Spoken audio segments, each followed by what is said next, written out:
Shalom, oras menjajua, jua-jua, jahobu, ahoy, rahayu-rahayu, salpe, salam keselamatan. Salam dari Pendeta Langsung Sitorus Bishop Emeritus Gereja Kristen Indonesia. Puji Tuhan kita bisa bertemu dalam channel ini untuk merenungkan apa yang menjadi evangelium untuk minggu akhir tahun gerejawi tanggal 23 November tahun 2025 di jemaat-jemaat kita. Mudah-mudahan Tuhan memberkati pertemuan kita ini dan mari kita saling memperdalam pemahaman kita mengenai Wahyu 20 ayat 11 sampai 15.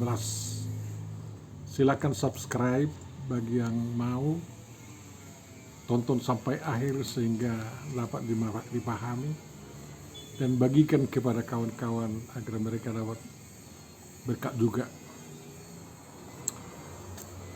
Untuk memulai perenungan kita,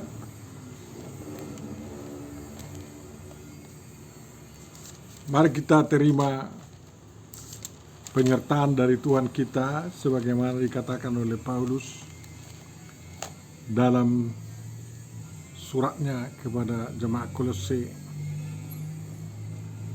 Kasih karunia dan damai sejahtera dari Allah Bapa kita menyertai kamu. Amin.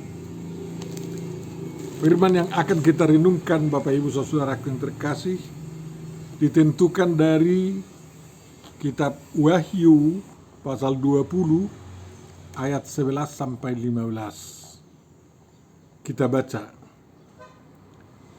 tentang hukuman yang terakhir. Lalu aku melihat suatu tahta putih yang besar dan Dia yang duduk di atasnya. Dari hadapannya lenyaplah bumi dan langit, dan tidak ditemukan lagi di tempatnya. Dan aku melihat orang-orang mati, besar dan kecil, berdiri di depan tahta itu. Lalu dibuka semua kitab, dan dibuka juga sebuah kitab lain, yaitu kitab kehidupan. Dan orang-orang mati dihakimi menurut perbuatan mereka, berdasarkan apa yang ada tertulis di dalam kitab-kitab itu. Maka laut menyerahkan orang-orang mati yang ada di dalamnya, dan maut dan kerajaan maut menyerahkan orang-orang mati yang ada di dalamnya. Dan mereka dihakimi masing-masing menurut perbuatannya. Lalu maut dan kerajaan maut itu dilemparkanlah ke dalam lautan api. Itulah kematian yang kedua, lautan api. Dan setiap orang yang tidak ditemukan namanya tertulis di dalam kitab kehidupan itu, ia dilemparkan ke dalam lautan api itu. Demikian firman Tuhan, Bapak Ibu Saudara-saudariku yang terkasih. Yang berbahagia adalah orang yang mendengarkan, memelihara, memahami, menghayati, lalu mengamalkan dan melakukan perintah firman Tuhan dalam perbuatan-perbuatan baik. Amin. Tuhan Bapa Surgawi, terima kasih bahwa firman-Mu telah dibacakan kepada kami. Tolong kami untuk memahaminya secara benar ya Tuhan, dan kami dapat memetik yang penting dalam kehidupan kami demi kesetiaan kami mengikut Engkau dalam Yesus Kristus, Tuhan dan Juru Selamat kami. Amin. Biasanya dalam gereja kita, gereja Kristen ini, saya dari Huria Kristen Indonesia, nggak ada Protestannya. Akhir tahun gerejawi itu adalah kesempatan untuk mengenang orang-orang yang sudah mati sebelum kita.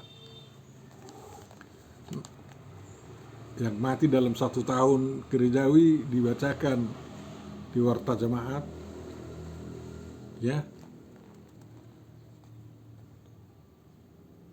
Dan lalu jemaat berdiri berdoa setelah menyanyikan nyanyian Sai Masih Paida Doakana Persei Duksa Belakana Tuhan Sonangani. Lihat terjemahannya dalam buku nyanyian gereja kita. Di gereja Katolik ada juga acara untuk mendoakan arwah-arwah orang mati. Mereka lakukan tanggal 2 November yang lalu itu.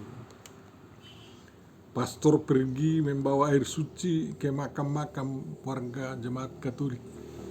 Dan mereka dipis-pis di situ begini, disiram dengan air sambil berdoa. Kita tidak perlu melakukan begitu, hanya mengenangnya di dalam kebaktian kita. Karena apa? Sesuai ajaran Alkitab, dengan apa yang dikatakan oleh Tuhan Yesus Kristus kepada orang yang tersalib di sebelah kanannya itu, hari ini engkau bersama saya di Firdaus, katanya. Jadi kalau orang Kristen mati di dalam Tuhan, hari itu dia berada di Firdaus, tidak di kuburan lagi. Kuburan hanyalah tempat jasad-jasadnya, yang sebenarnya jasad di sana itu tidak berguna. Kapan lagi? Tapi jasad itu harus kembali menjadi tanah karena berasal dari tanah. Namun kuburan itu kita rawat-rawat dalam rangka menantikan hari kebangkitan yang besar itu. Karena menurut kepercayaan kita, orang yang mati itu bangkit dari tempatnya dikuburkan. Dan orang yang tidak ada kuburannya seperti mati di lautan, mati raja itu kapal terbang sehingga jasadnya tidak nampak, alam maut, lautan, dari situ mereka bangkit. Seperti dikatakan dalam perikop kita, lautan memberikan, ya, menyerahkan orang-orang mati yang ada di dalamnya. Artinya yang mati normal, mati dalam Tuhan, mati di luar kerajaan Tuhan, ya, semuanya akan bangkit. Karena mereka yang percaya sudah ada di Firdaus, kita tidak perlu lagi menyucikan kuburan mereka di bumi ini. Cukup sekali sampai selamanya, yakni sewaktu penguburannya. Sewaktu orang mati dalam Tuhan Yesus itu dikuburkan, kan kuburannya disucikan juga dalam nama Allah Bapa, Anak dan Roh Kudus. Ada kebaktian di sana kan. Lalu diserahkanlah mayat itu ke tangan Tuhan sampai hari kebangkitan dia ada di situ, kembali menjadi tanah, tapi rohnya ada di Firdaus, tidak hilang.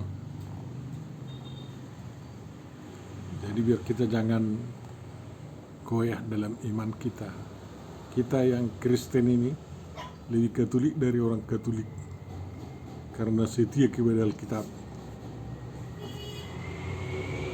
Kita tidak mengenal adanya purgatori, tapi penyucian Mana orang-orang yang kurang bersih katanya dosanya di dunia ini dikirim ke purgatori. Itu api pembakaran untuk membersihkan seperti orang membersihkan emas sehingga layak masuk di Firdaus. Tak ada tempat iman seperti itu di pikiran kita, ya. Karena hal itu hanya sebagai cara memuaskan hati orang-orang tentang kekasihnya yang diduga berada menuju neraka, sehingga orang-orang berdoa sampai dulu gereja sesat gara-gara itu. Orang lain yang beragama lain mengatakan bahwa orang-orangnya mati lalu masuk ke dunia alam barzah, dunia kematian. Disitulah mereka berjejal-jejal menunggu hari kebangkitan yang besar itu, dan berdoalah semua keturunan-keturunannya, pengikut nabinya, agar orang-orang yang di alam barzah itu, di dunia kematian itu berhasil, ya, pindah ke surga oleh karena amal baktinya yang diperhitungkan Tuhan sebagai syarat masuk surga. Bagi kita, tak mungkin amal bakti kita meloloskan kita masuk surga. Hanya anugerah dari Tuhan Yesus Kristus. Karena iman kita mengatakan sesuai Alkitab, sola Kristus, sola Fide, ya, sola Scriptura, dan sola Gratia, dan semuanya soli Deo Gloria. Kan kayak gitu. Jadi memang Martin Luther dalam pergumulan hidupnya bisa memberikan jawaban yang sangat sulit dijawab manusia sampai sekarang ini. Dan kita harus menghayati 5 sola yang diajarkan oleh tokoh gereja kita itu. Ya kan? Kita yang Kristen ini tidak mendoakan orang mati, tidak ada sholawat untuk orang mati. Itu apa lagi orang didoakan yang masuk surga, yang masuk Firdaus? Sudah di sana kok mereka. Orang yang mati yang masuk ke alam maut, ke alam barzah, untuk apa didoakan itu? Tidak didua-duakan, mereka hanya menantikan hari penghakiman itu. Tidak ada lagi yang mengubah nasib mereka.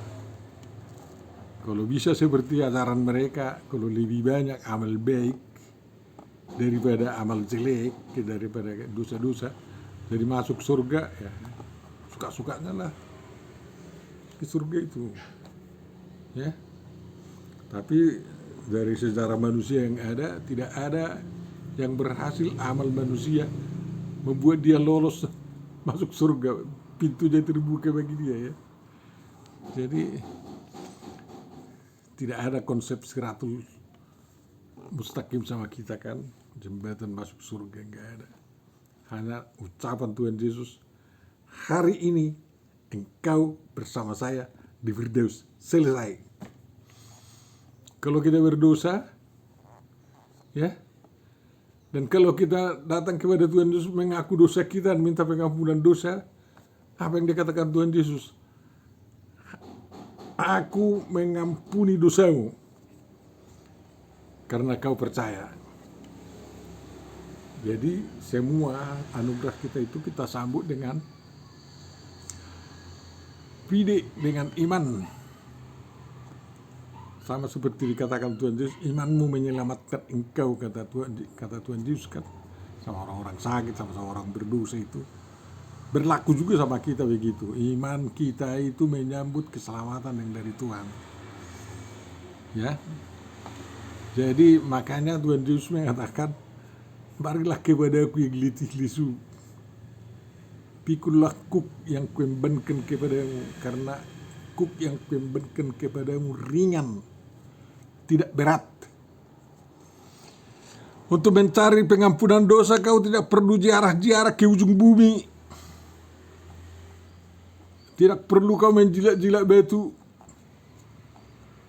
Tapi yang perlu kau terahkan tanganmu, imanmu, hatimu kepada ucapan Yesus, ya.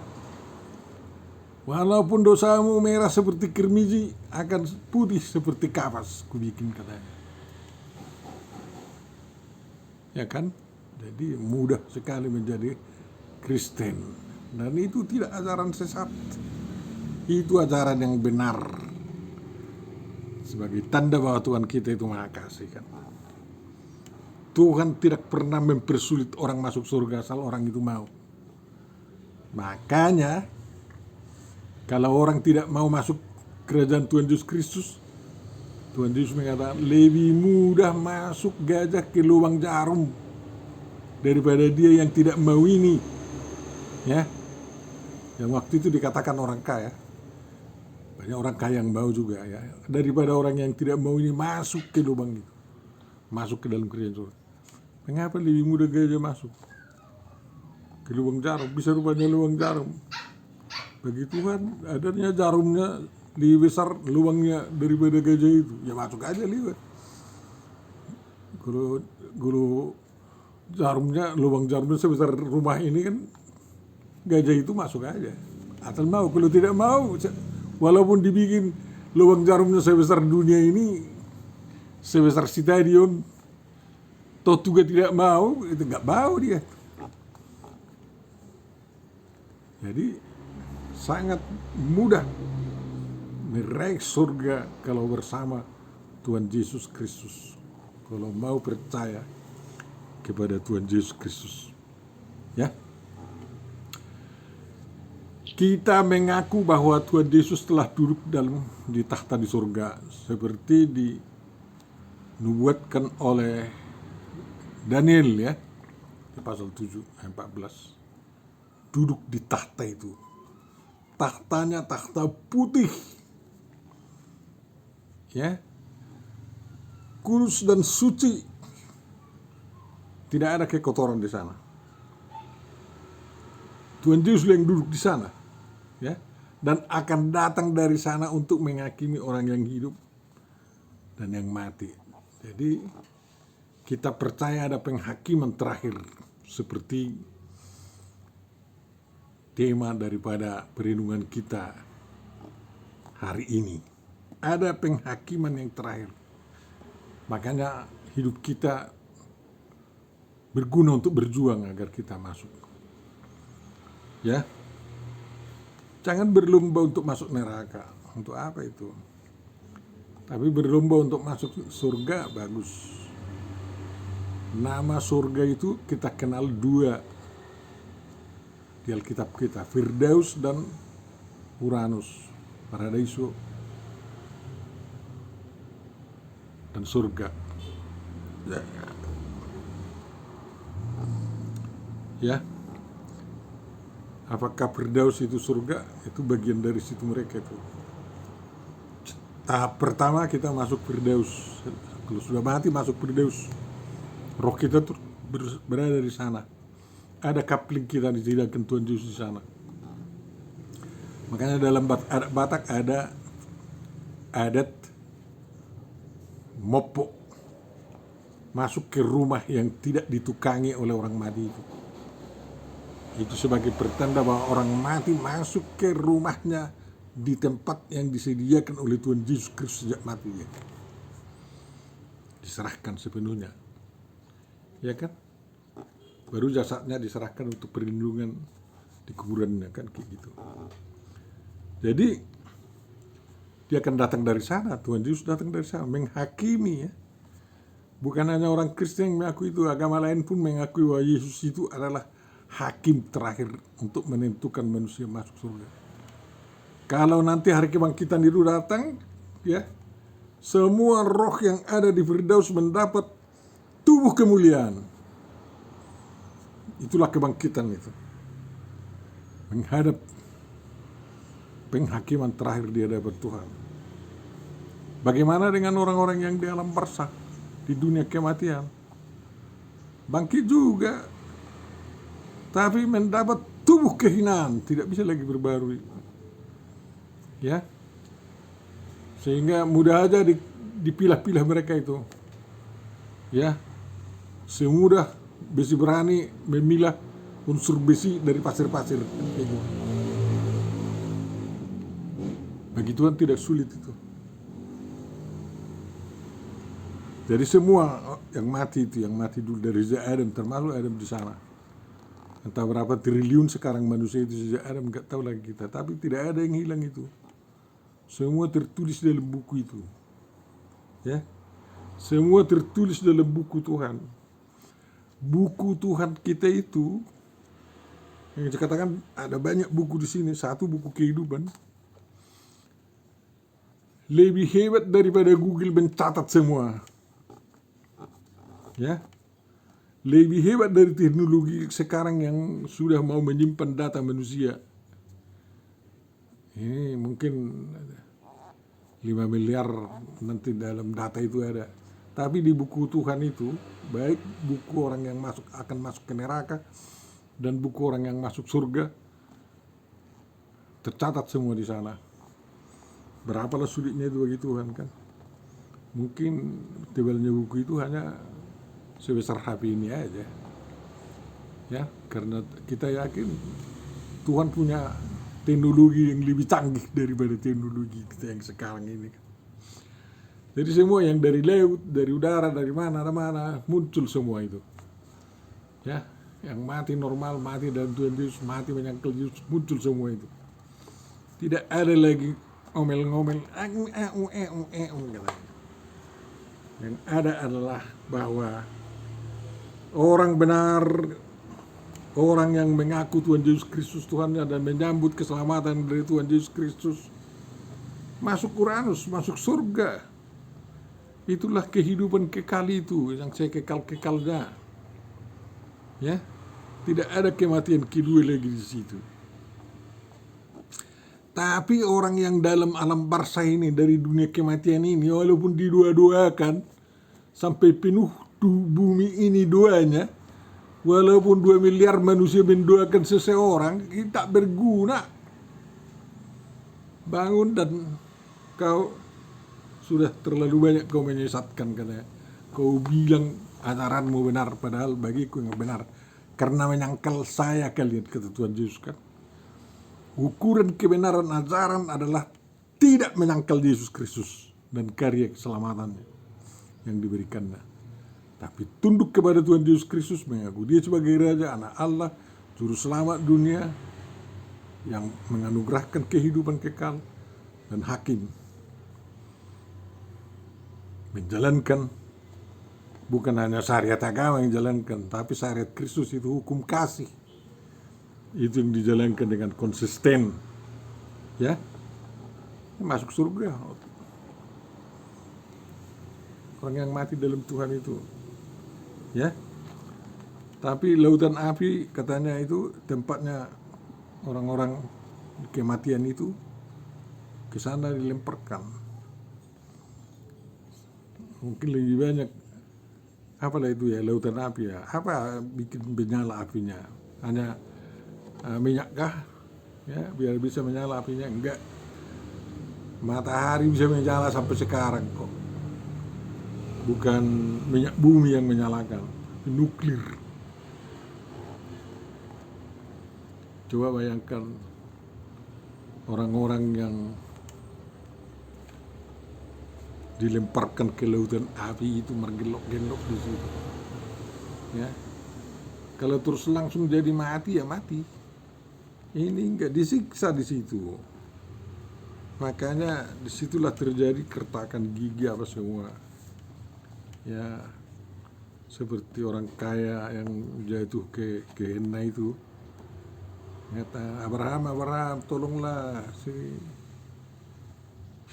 si Lazarus kasih air sedikit biar terlalu panas di sini. Enggak ada hubungan kita lagi katanya. Ya. Bagi orang mati yang tidak percaya kepada Tuhan Yesus Kristus, ada 3 nama tempat mereka: dunia orang mati atau alam maut, Hades. Ya, apa dibilang dalam bahasa Ibrani? Ya, Seol. Hades itu dalam bahasa Ibrani Seol, ya, alam barzah. Ya. Kemudian alam maut dan dunia kematian. Di 3 tempat itulah berurutan, ya, dunia orang mati, alam maut, alam barzakh, baru persinggahan mereka terakhir adalah neraka kan, neraka. Gehenna. Ada Tartarus, ya. Para malaikat penyesat di Tartarus itu, di Gehenna. Siapa malaikat penyesat? Ya, si Lucifer. Karena ada malaikat yang mengubah-ubah kepercayaan kepada Tuhan Yesus Kristus, itu juga calon masuk di Tartarus, di Gehenna, di neraka itu. Ya. Di ayat ke-7 dia mengubah cerita Tuhan Yesus kepada orang-orang manusia untuk disesatkan.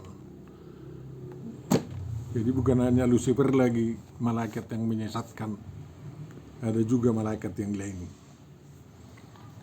Itulah yang mengubah kepercayaan tentang Tuhan Yesus Kristus. Dan sekarang ada 2 miliar pengikutnya kan.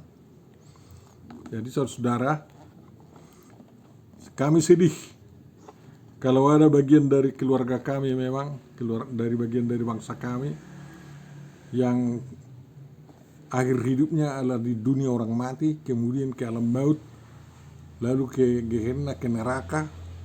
Sedih juga bagi kami itu. Kami berdoa sebenarnya agar jangan ada, tapi itu bisa selagi mereka masih hidup di dunia, tidak bisa setelah mereka mati. Doa kami tidak berlaku juga untuk mendoakan mereka apabila sudah mati. Makanya agar tidak ada yang masuk calon neraka, calon penghuni neraka dari keluarga dan bangsa-bangsa kami atau bangsa-bangsa di dunia, kami disuruh Tuhan Yesus memberitakan Injil, ya, menjadikan semua bangsa menjadi pengikut Tuhan Yesus Kristus dan mengajari mereka ajaran-ajaran Tuhan Yesus Kristus.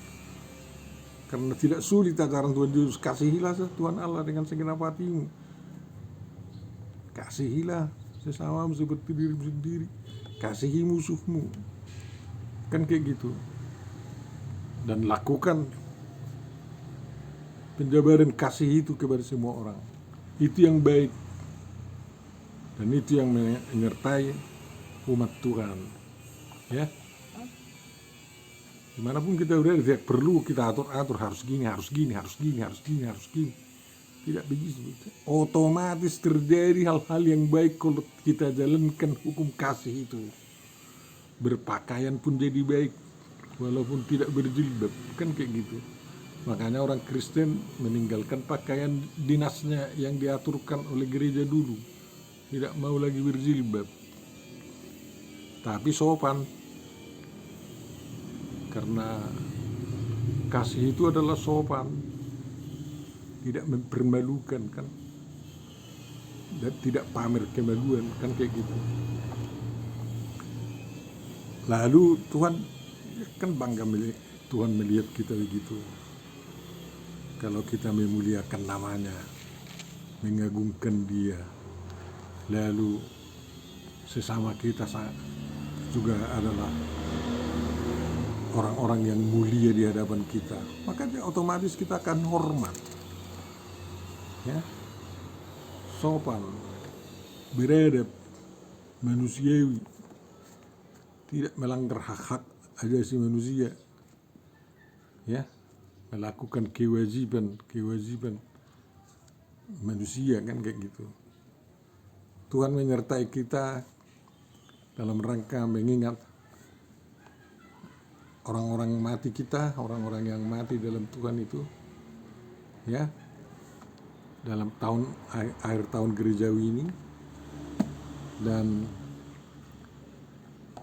jangan luntur keimananmu tentang adanya penghakiman terakhir itu, dan jangan takuti datangnya hari Tuhan sebagai hari penghakiman terakhir. Kalau benar-benar kita pengikut Kristus yang setia, Bahkan kita bersyukur kalau besok hari Tuhan itu datang, ya, atau hari penghakiman terakhir itu, sehingga pergumulan kita dapat kita selesaikan dengan sebaik-baiknya demi kemuliaan Tuhan Yesus Kristus. Amin.